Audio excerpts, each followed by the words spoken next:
Assalamualaikum warahmatullahi wabarakatuh. Alhamdulillahirabbil alamin wal aqibatu lil muttaqin wala udwana illa 'alal zalimin. Asyhadu an la ilaha illallah wahdahu la syarikalah wa asyhadu anna sayyidana wa nabiyyana Muhammadan abduhu wa rasuluh. Qala rabbi shrah li sadri wa yassir li amri wahlul 'uqdatam min lisani yafqahu qawli, amma ba'du. Ayuhal hadirun jamaah salat Isya dan tarawih Masjid Al-Amanah yang insyaallah dirahmati Allah Subhanahu wa taala. Yang pertama-tama marilah kita senantiasa memanjatkan puja syukur kita kehadirat Allah Subhanahu wa taala karena atas taufik, hidayah, inayahnya, bahkan ribuan limpahan karunia, kasih dan sayangnya kepada kita semua sehingga kita bisa melaksanakan segala aktivitas ibadah di bulan suci Ramadan ini. Mudah-mudahan amal ibadah kita diterima oleh Allah Subhanahu wa taala. Amin amin ya rabbal alamin. Salawat beriringkan salam mudah-mudahan terlimpah ruahkan kepada junjungan alam kita yaitu Nabi besar Muhammad sallallahu alaihi wasallam, kepada para keluarganya, para sahabatnya, kepada para pengikutnya yang mengikuti sunnah dan ajarannya hingga akhir zaman. Mudah-mudahan kita semua termasuk di dalamnya. Amin amin ya rabbal alamin. Hadirin jamaah Masjid Al-Amanah insyaallah dirahmati Allah Subhanahu wa taala.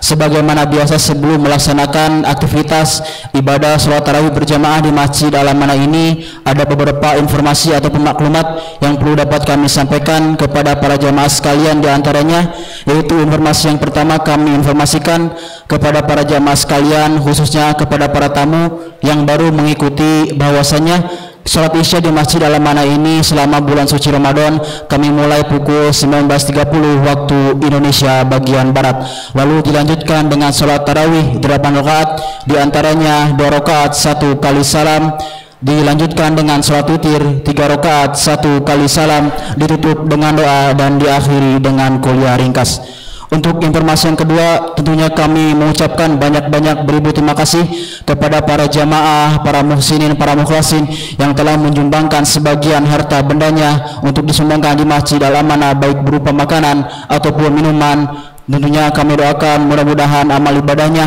dibalas dengan pahala yang berlipat ganda, dilimpah ruahkan rezekinya, disehatkan jasmani maupun rohaninya dan keluarganya. Mudah-mudahan keluarganya menjadi keluarga yang sakinah, mawaddah, warahmah, putra-putri dan seluruh keturunannya menjadi putra-putri dan keturunan yang soleh-solehah, hafidhah, ilmunya bermanfaat fi dinni wa dunya hadzal akhirah. Amin amin ya rabbal alamin. Untuk informasi yang ketiga, kami sampaikan kepada para jemaah sekalian, bagi jemaah yang ingin berinfak di Masjid Al-Amanah bisa langsung memasukkan kotak infak yang telah kami sediakan, tepatnya di samping kiri saf wanita.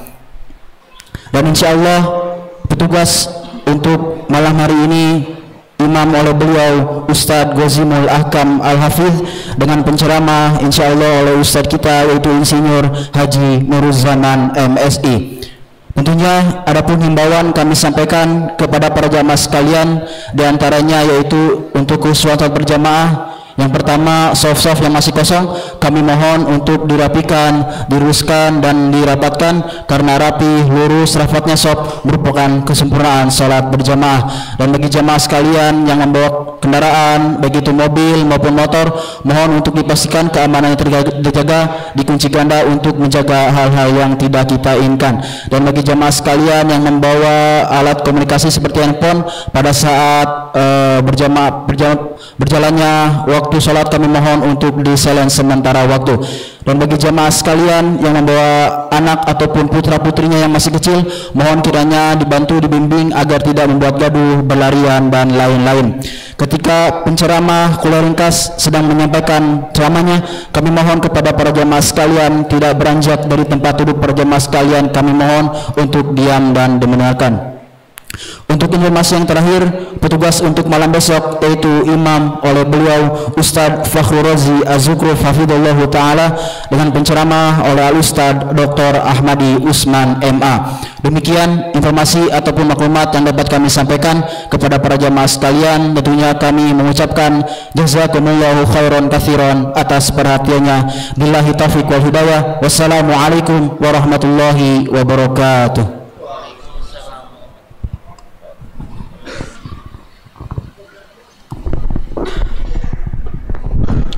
الصلاة الجامع رحمكم الله. بسم الله.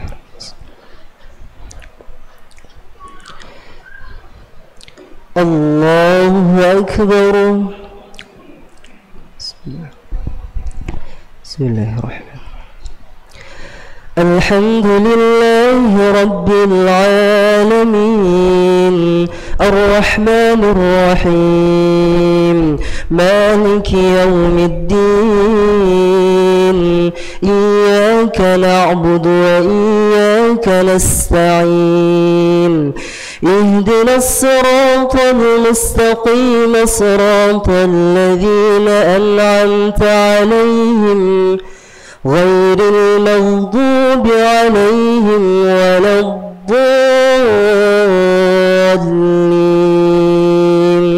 آمين.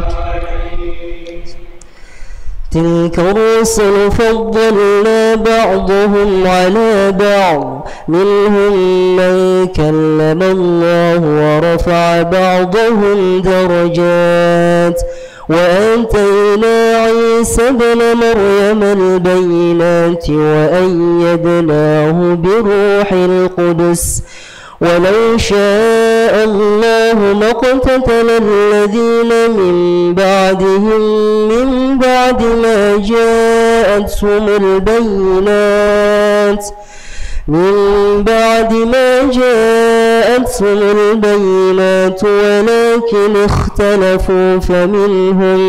ولكن اختلفوا فمنهم من آمن ومنهم من كفر ولو شاء الله ما اقتتلوا ولكن الله يفعل ما يريد. الله أكبر.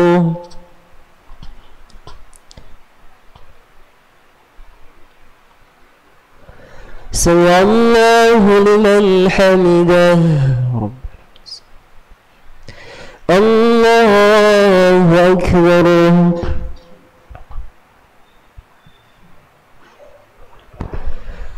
الله أكبر.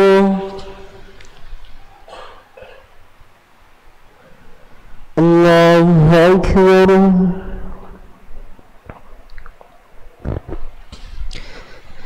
الله أكبر. بسم الله الرحمن.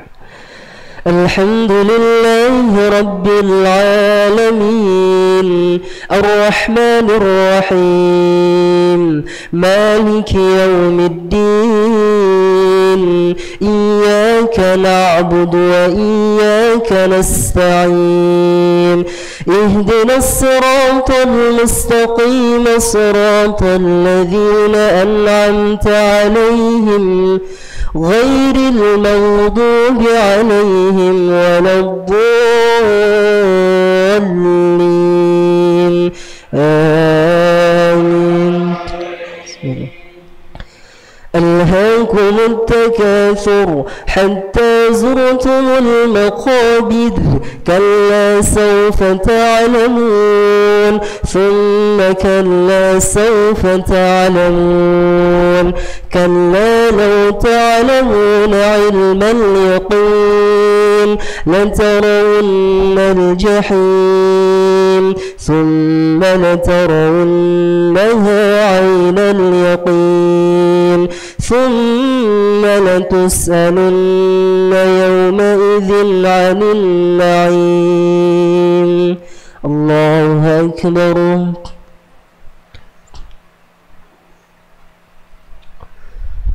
سمع الله لمن حمده. ربنا الله أكبر.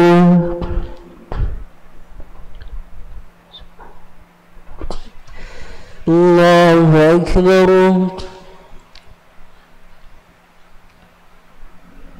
الله أكبر.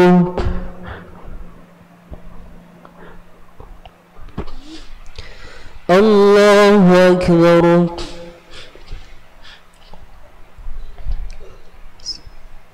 سلام سلام.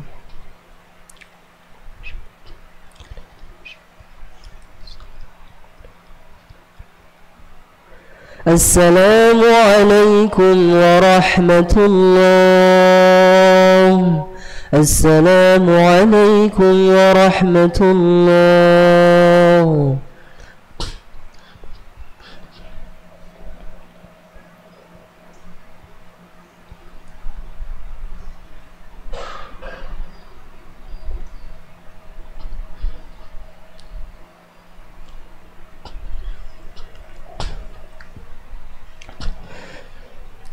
صلاة الجامع.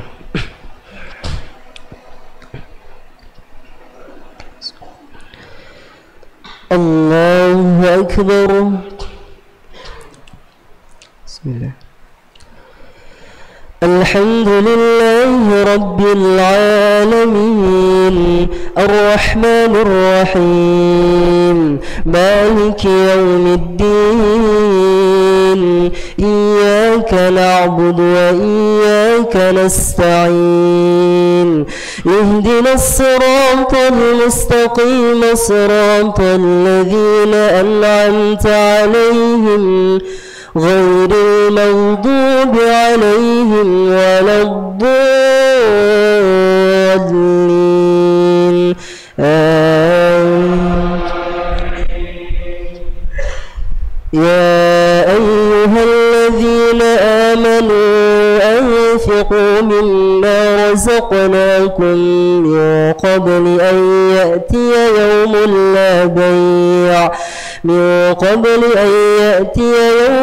لا بيع فيه ولا خلة ولا شفاعة والكافرون هم الظالمون. الله لا إله إلا هو الحي القيوم لا تأخذه سنة ولا نوم له ما في السماوات وما في الأرض من ذا الذي يشفع عنده إلا بإذنه يعلم ما بين أيديهم وما خلفهم ولا يحيطون بشيء من علمه إلا بما شاء وسع كرسيه السماوات والأرض ولا يؤوده حفظهما وهو العلي العظيم. الله أكبر.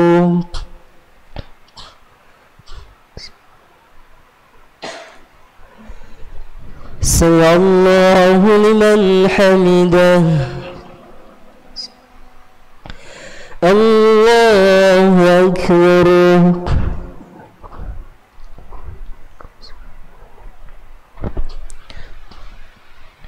الله أكبر. الله أكبر.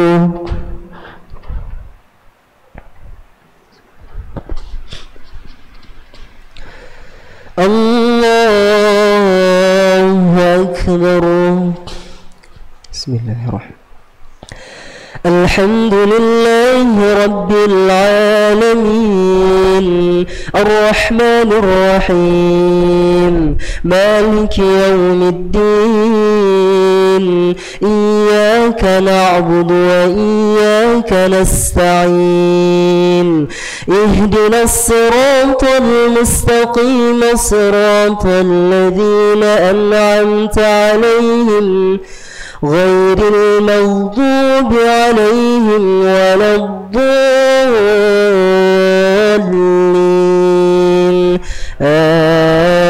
آمين. بسم الله.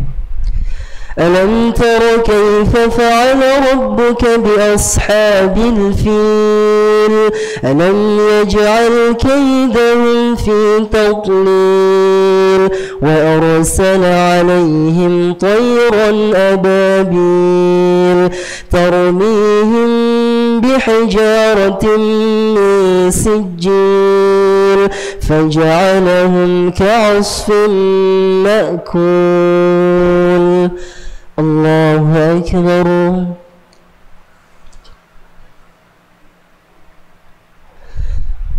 سمع الله لمن حمده. الله أكبر.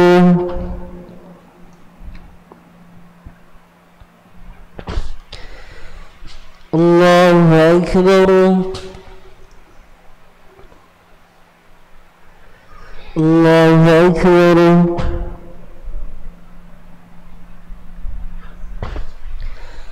الله أكبر.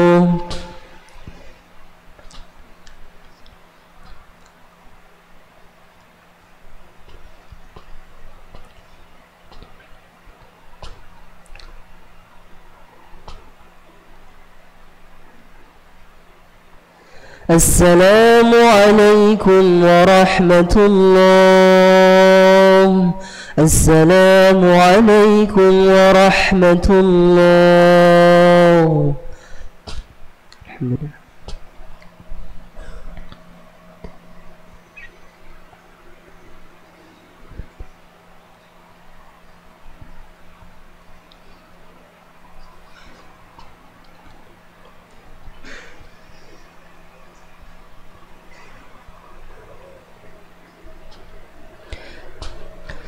صلاة الجامعة. بسم الله. الله أكبر. بسم الله. الحمد لله رب العالمين الرحمن الرحيم مالك يوم الدين إياك نعبد وإياك نستعين اهدنا الصراط المستقيم صراط الذين أنعمت عليهم غير المغضوب عليهم ولا الضالين آمين. لا إكراه في الدين قد تبين الرشد من الغي فمن يكفر بالطاغوت ويؤمن بالله فقد استمسك بالعروة الوثقى لا انفصام لها والله سميع عليم. الله ولي الذين آمنوا يخرجهم من الظلمات إلى النور والذين كفروا أولياؤهم الطاغوت يخرجونهم من النور إلى الظلمات أولئك أصحاب النار هم فيها خالدون. الله أكبر.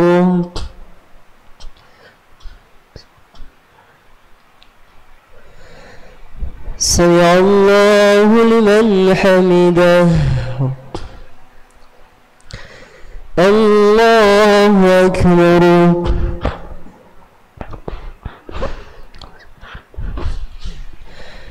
الله أكبر.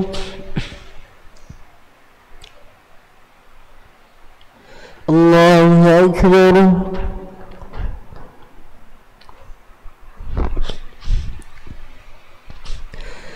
الله أكبر. بسم الله الرحمن الرحيم.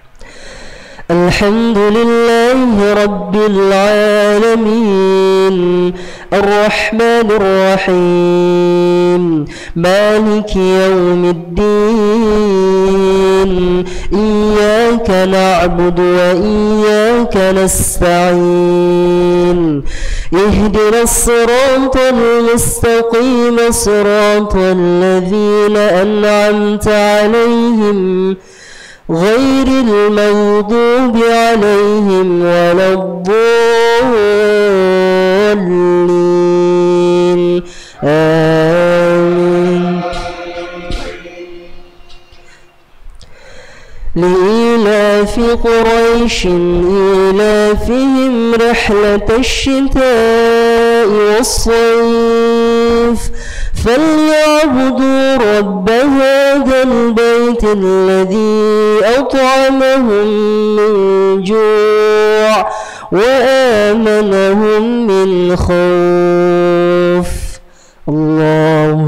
أكبر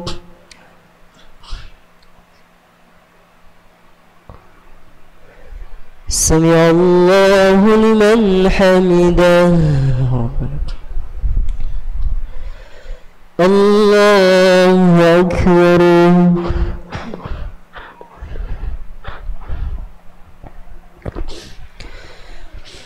الله أكبر الله أكبر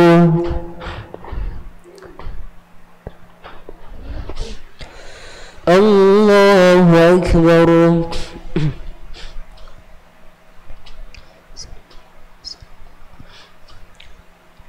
سلام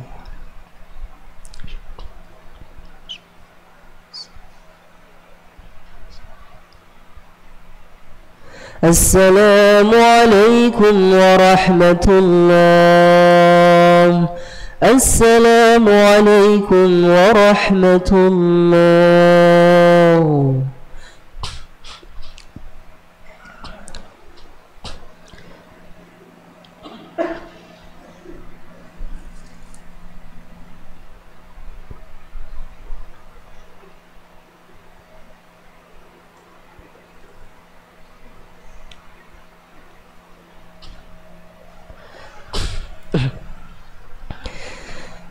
صلاة الجامع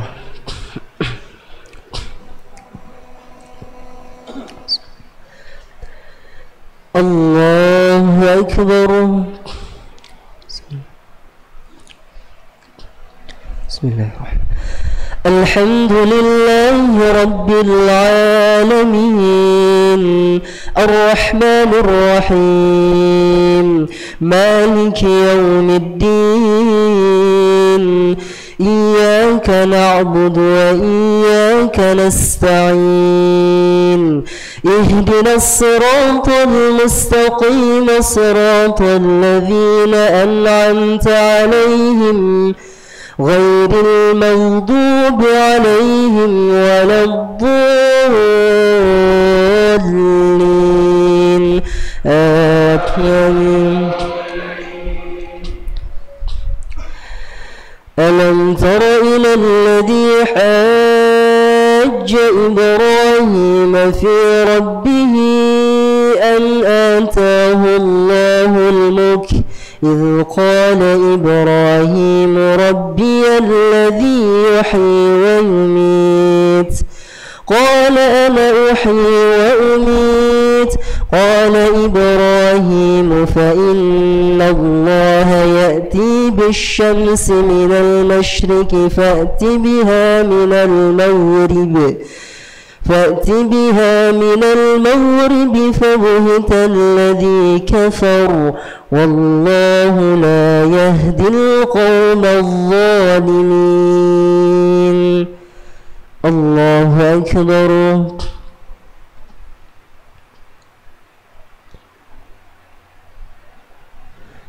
سمع الله لمن حمده الله أكبر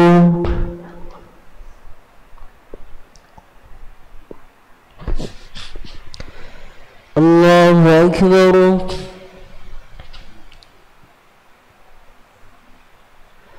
الله أكبر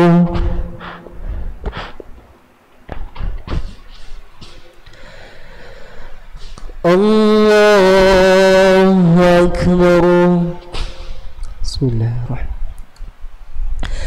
الحمد لله رب العالمين الرحمن الرحيم مالك يوم الدين إياك نعبد وإياك نستعين اهدنا الصراط المستقيم صراط الذين أنعمت عليهم غير المغضوب عليهم ولا الضالين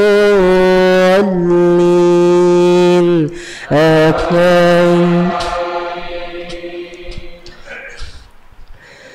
إذا جاء نصر الله والفتح ورأيت الناس وسيدخلون في دين الله أفواجا فسبح بحمد ربك واستغفره إنه كان توابا. الله أكبر.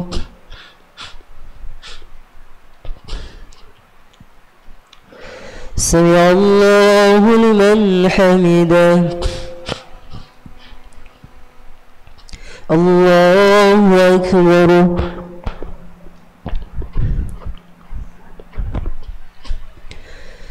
الله أكبر.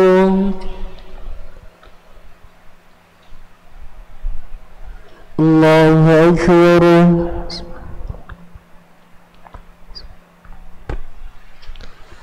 الله أكبر.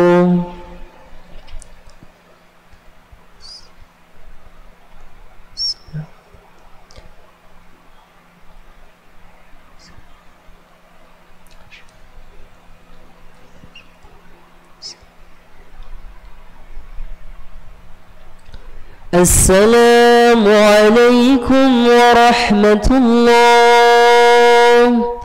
السلام عليكم ورحمة الله. الحمد لله.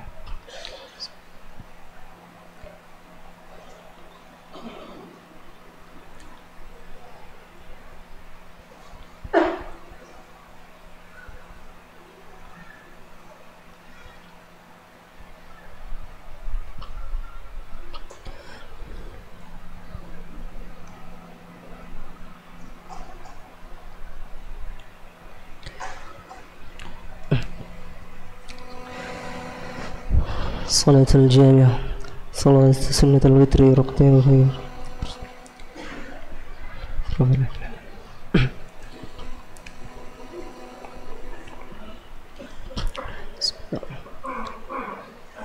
الله أكبر.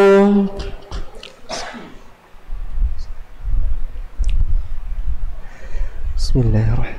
الحمد لله رب العالمين الرحمن الرحيم مالك يوم الدين إياك نعبد وإياك نستعين اهدنا الصراط المستقيم صراط الذين أنعمت عليهم غير المغضوب عليهم ولا الضالين.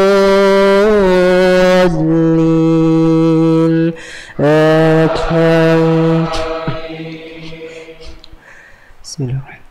سبح اسم ربك الأعلى الذي خلق فسوى والذي قدر فهدى والذي أخرج المرعى فجعله غثاء أحوى سنقرئك فلا تنسى إلا ما شاء الله إنه يعلم الجهر وما يخفى ونيسرك لليسرى فذكر إن نفعت الذكرى سيذكر من يخشى ويتجنبها الأشقى الذي يصلى النار الكبرى ثم لا يموت فيها ولا يحيا قد أفلح من تزكى وذكر اسم ربه فصلى بل تؤثرون الحياة الدنيا والآخرة خير وأبقى إن هذا لفي الصحف الأولى صحف إبراهيم وموسى. الله أكبر.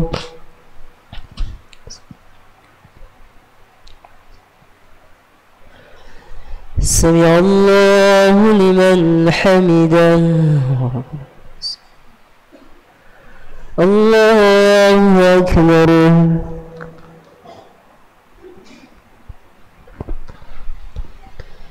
الله أكبر الله أكبر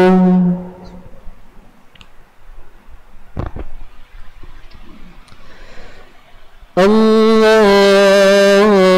أكبر. بسم الله الرحمن الحمد لله رب العالمين الرحمن الرحيم مالك يوم الدين إياك نعبد وإياك نستعين اهدنا الصراط المستقيم صراط الذين أنعمت عليهم غير المغضوب عليهم ولا الضالين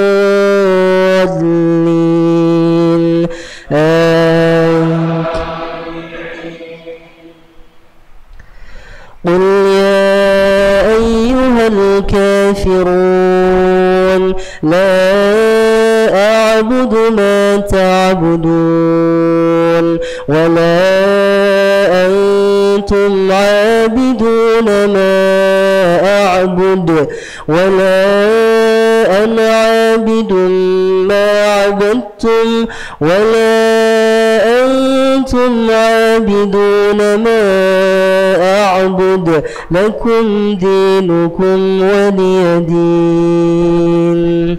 الله أكبر.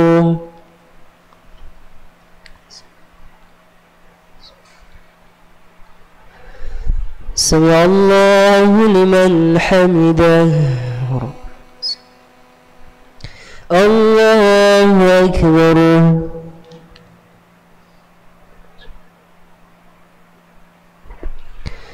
الله أكبر.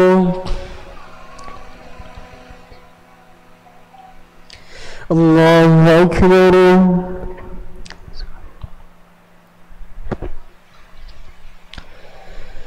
الله أكبر. بسم الله الرحمن الحمد لله رب العالمين الرحمن الرحيم مالك يوم الدين إياك نعبد وإياك نستعين اهدنا الصراط المستقيم صراط الذين أنعمت عليهم غير المغضوب عليهم ولا الضالين آمين.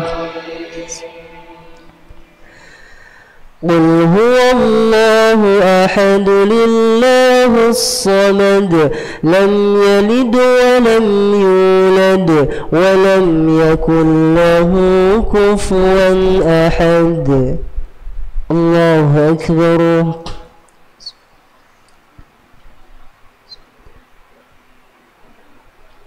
سمع الله لمن حمده. الله أكبر.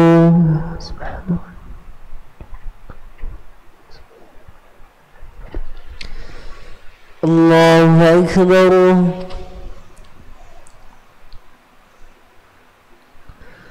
الله أكبر.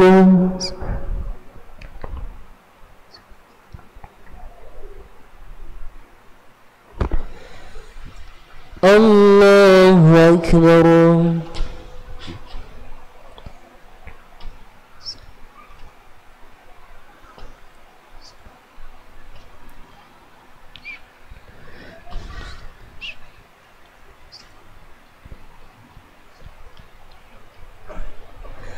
السلام عليكم ورحمة الله.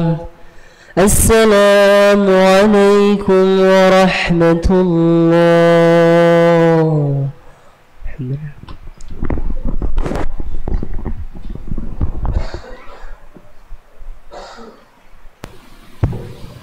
بسم الله. سبحان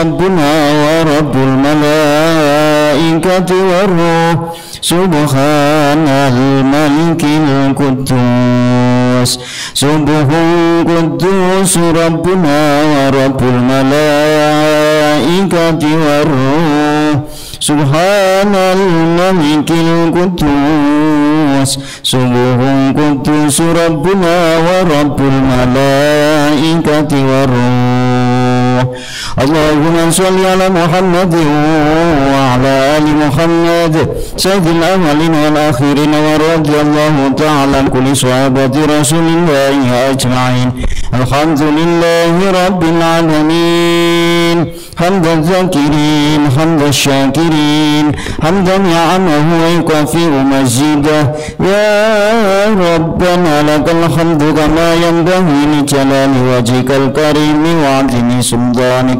اللهم اغفر لنا ذنوبنا وخطايانا كلها اغفر لنا ولوالدينا وارحمهما كما ربونا صغارا ولجميع المؤمنين والمؤمنات والمسلمين والمسلمات الأحياء منهم والأموات اللهم إنك عفو كريم تحب العفو فاعف عنا اللهم إنك عفو كريم تحب العفو فاعف عنا اللهم إنك عفو كريم تحب العفو فاعف عنا اللهم إنا نسألك رضاك والجنة ونعوذ بك من سخطك والنار اللهم تقبل منا صلاتنا وصيامنا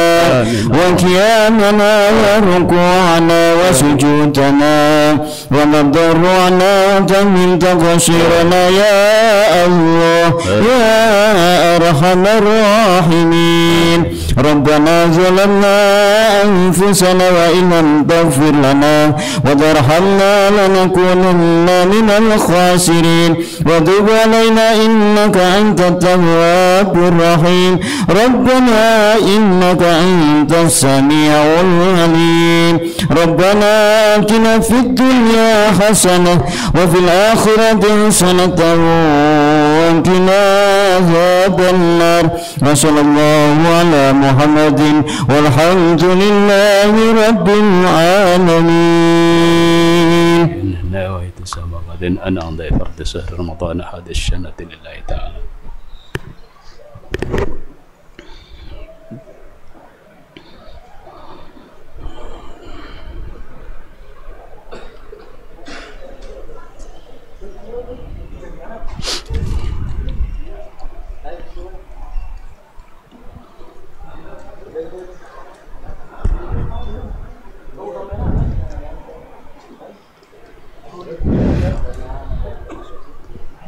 Langsung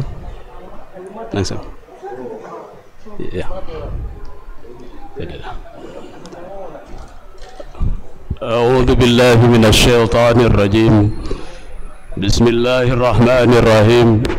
Assalamualaikum warahmatullahi wabarakatuh. Alhamdulillahi rabbil alamin alladhi allafa baina qulubina fa asbahna bi ni'mati ikhwana asyhadu an la ilaha illallah wa asyhadu anna muhammadan abduhu wa rasuluh. Allahumma salli wa sallim wa barik ala sayyidina Muhammadin la nabiyya ba'dah. Para hadirin calon ahlul jannah, amin. Lelah kita saum, lelah kita beramal, lelah kita tadarus, lelah kita tarawih. Kita minta kepada Allah Subhanahu wa taala agar tarawih ini menjadikan kita mulia di bulan Ramadan ini dan kita mendapatkan keberhasilan bulan Ramadan. Keberhasilan bulan Ramadan ini, hadirin yang dirahmati Allah Subhanahu wa taala, pada guru, para alim ulama, para guru besar, para senior, bapak-bapak dan ibu-ibu, saudara-saudara yang dimuliakan Allah Subhanahu wa taala. Ada 3. Saya izin duduk ya.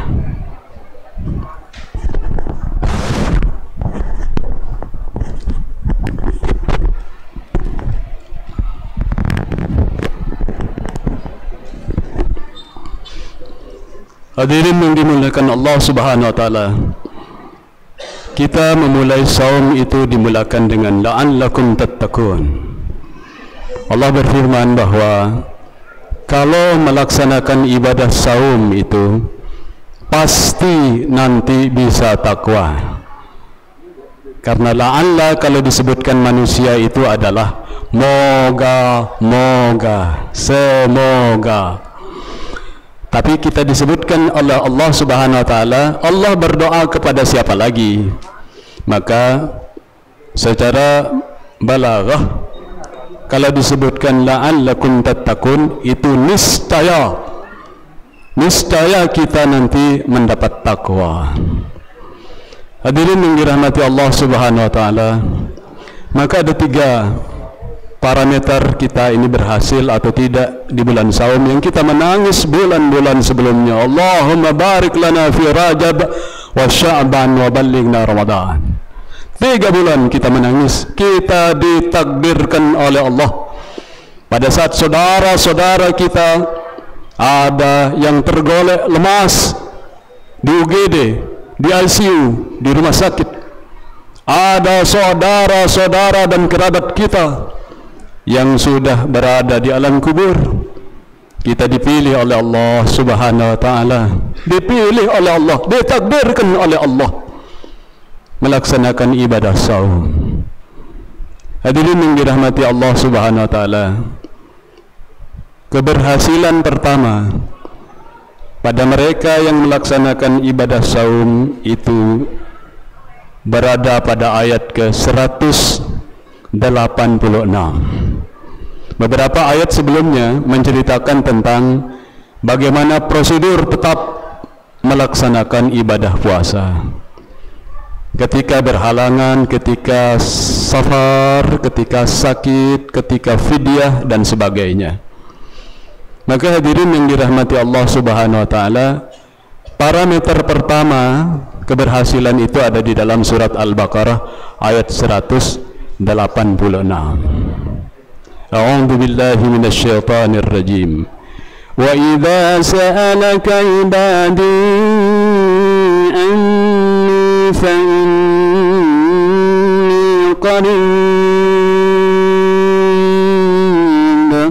ujibu da'watad da'i idza da'an falyastajibu li wal yu'minu bi la'allahum yarshudun. Shadaqallahul adzim. Keberhasilan pertama ini adalah takwa menetap di dalam dada. Masuk takwa itu. Takwa itu secara bahasa adalah takut pada Allah. Takut menyelingkuhi Allah Subhanahu wa taala. Takut membuat Allah marah. Takut membuat Allah tersinggung. Takut membuat Allah cemburu. Karena selendang Allah Subhanahu wa taala adalah kemahacemburuan. Maka Allah tidak mau kemudian ada orang yang bergantung kepada makhluk melebihi Allah Subhanahu wa taala. Maka Allah tidak ingin diselingkuhi. Maka takwa itu adalah rasa takut. Takut kalau kemudian ada azab baghtatan, mendadak ketika melakukan pelanggaran. Takut pada Allah. Pada parameter pertama pada surat Al-Baqarah ayat 186 itu parameter personal. Orang itu takut pada saat di depan khalayak ramai, pada saat melakukan public speaking, pada saat dia sujud kepada Allah, takut sama perasaannya bergetar ketika disebut asma Allah, bergetar dia, sama kondisinya. Itu keberhasilan pertama. Maka ketika ada rasa takwa masuk ke dalam dada karena pelatihan saum itu, rahasianya adalah kenapa orang kemudian tadarru nih begini, tadarru pada Allah Subhanahu wa taala, karena setiap rasul mengajarkan bagaimana caranya dapat tadarru. Di dalam chapter modal surat Al-An'am itu dikatakan, di sana disebutkan bahwasanya setiap rasul mengajarkan supaya orang-orang sampai pada kondisi tadarru. Nurul zaman belok kiri, by Allah. Nurul zaman berlari membantu yang lain, by Allah. Itu tadarru. Maka arti ibadah itu adalah khudu' dan tadarru. Orang ahli ibadah itu cirinya rendah hati, karena dia selalu menunduk kepada Allah, rendah diri kepada Allah, rendah hati kepada makhluk Allah. Para hadirin yang dimuliakan Allah, calon ahlul jannah yang diberkahi pada takdir-takdir Ramadan. Maka agar tadarru, para rasul itu mengajarkan untuk mendelegasikan sumber daya. Berbagi. Itu surat Al-An'am pada ayat yang ke-42. Berbagi.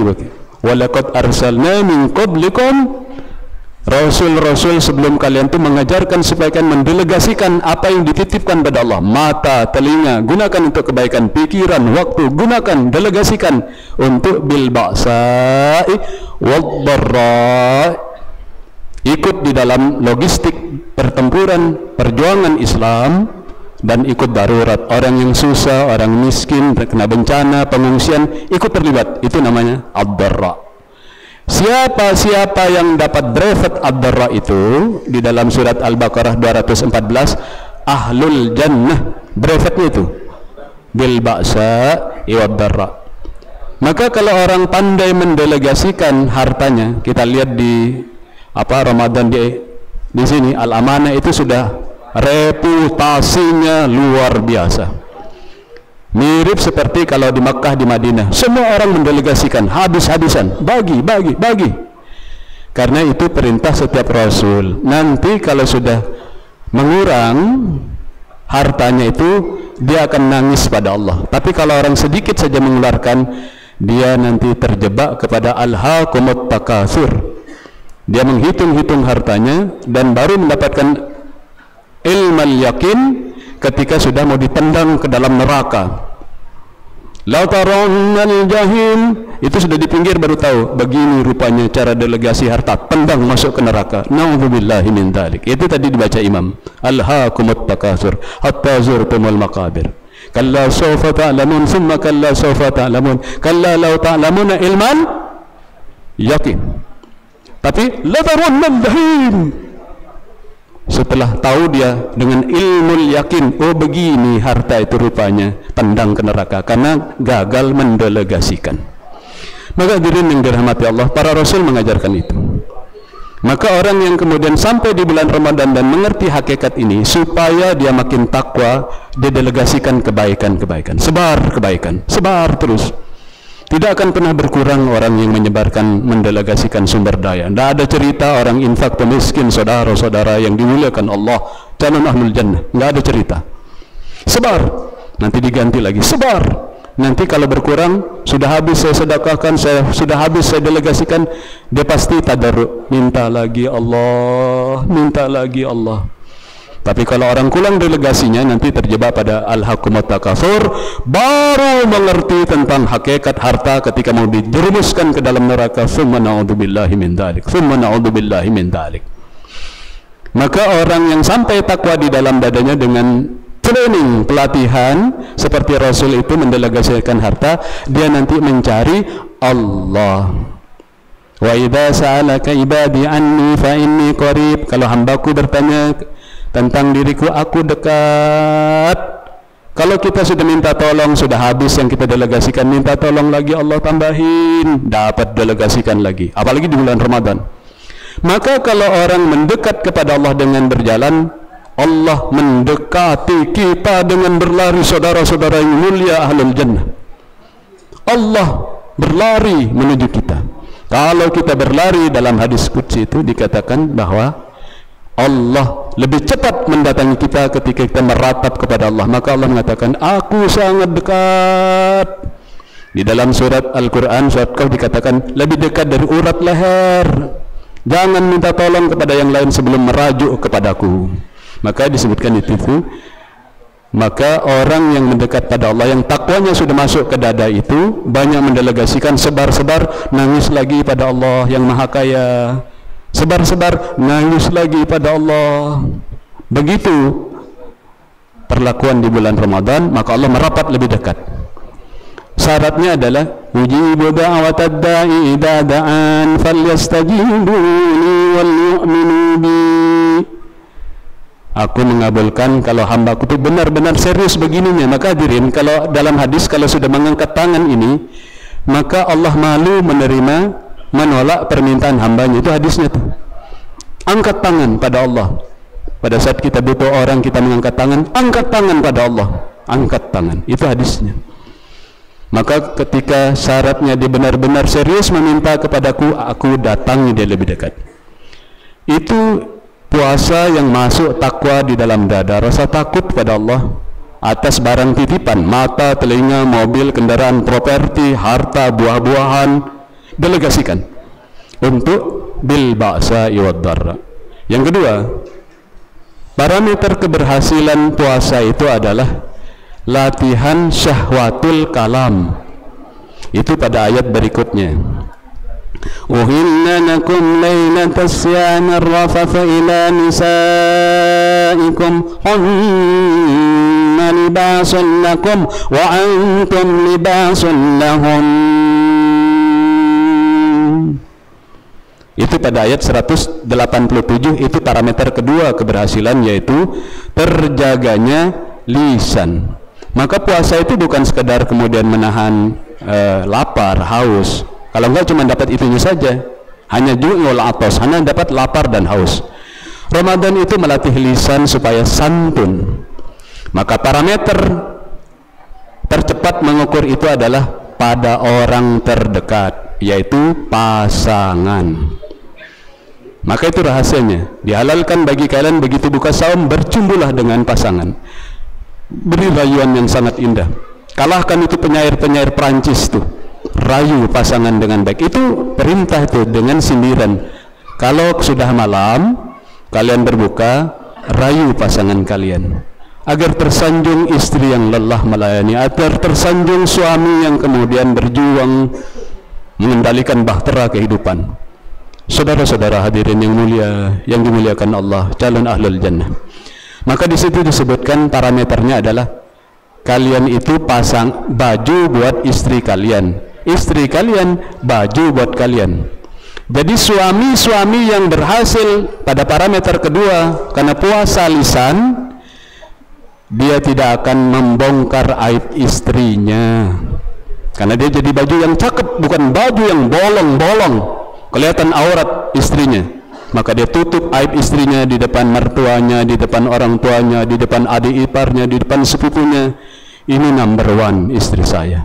Begitu kata orang, tidak, dia number one. Itu namanya berhasil puasa lisan, karena takut pada Allah. Ketika suaminya kemudian difitnah, maka istri akan mengatakan dia number one, suami the best, suami the best. Tetapi ketika tidak berhasil di dalam puasa saum lisan, maka dia bongkar, walaupun bentuknya sebagai joke bergurau, bisa dibongkar nanti aib istrinya di depan anak buahnya hanya sebuah kelakar dan canda. Ini menunjukkan sense of humor yang rendah.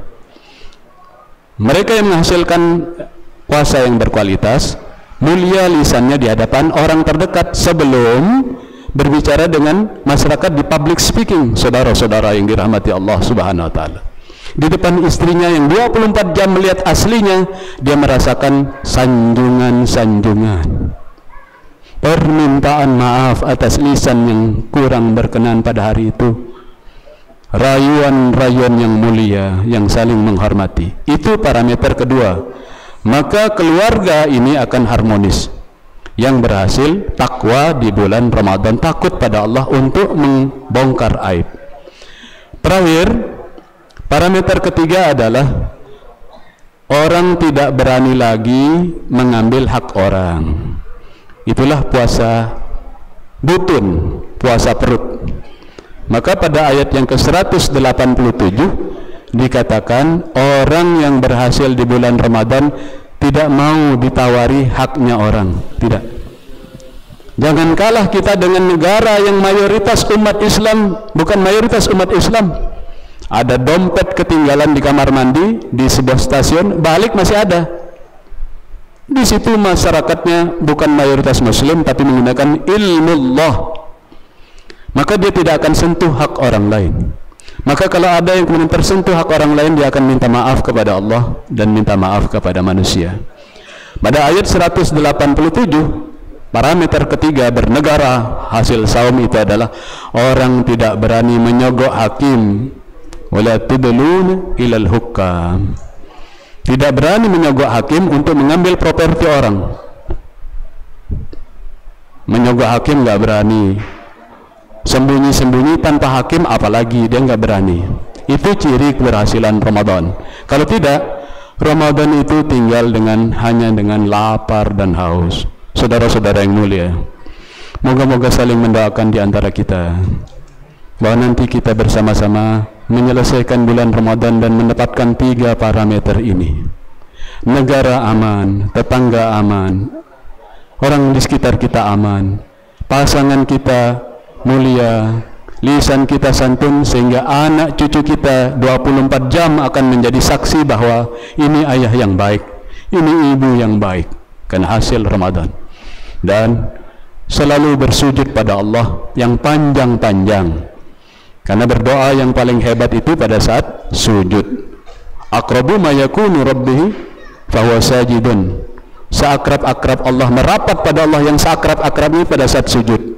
Maka ciri takwa yang pertama secara personal itu sujudnya panjang.